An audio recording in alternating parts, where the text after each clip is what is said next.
EchoStar's stock shined bright after the company announced a $17 billion spectrum sale to Elon Musk's SpaceX, including $8.5 billion in cash and $8.5 billion in SpaceX stock. The deal allows SpaceX's Starlink satellite network to provide cellular service globally to regular cell phone users without special phones. This acquisition enables SpaceX to develop next-generation Starlink direct-to-cell satellites, with over 100 times the capacity of the first-generation satellites. As a result, EchoStar's plans to build a direct-to-device satellite constellation are canceled, and the company will instead partner with SpaceX to allow Boost mobile subscribers to access Starlink's direct-to-cell service. The deal also relieves regulatory pressures and financial strain on EchoStar, with SpaceX covering $2 billion in interest payments on EchoStar's debt through 2027. On the other side, BlackSky Technology's growth is driven by its momentum in securing government contracts and advancing its real-time geospatial intelligence services.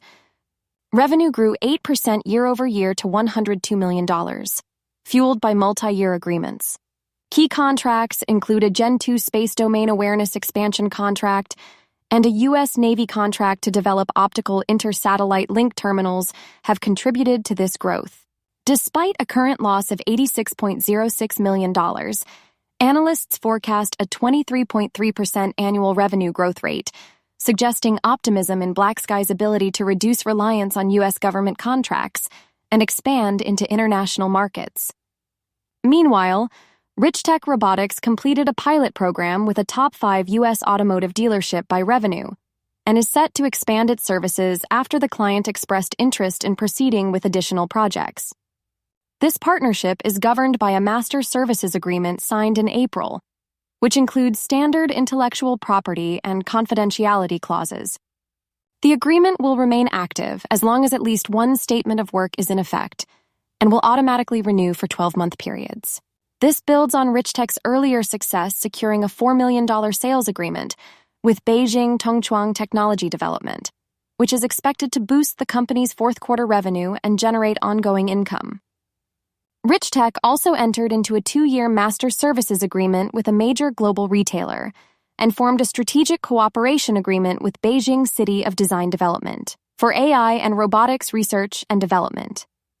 Then, Nano Nuclear Energy keeps advancing its nuclear energy projects, recently signing a 10-year cooperative research and development agreement, CRADA, with Idaho National Laboratory, INL, to support the development of its advanced nuclear microreactors, including the Kronos MMR and Loki MMR systems.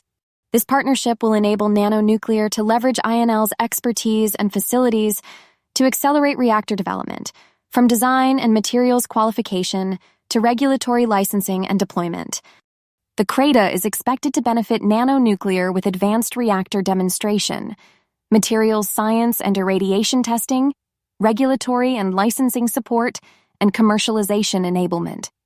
CEO James Walker expressed enthusiasm about the partnership, stating it supports Nano Nuclear's continued progress toward commercial readiness and positions the company to demonstrate and deploy next-generation micronuclear technology globally.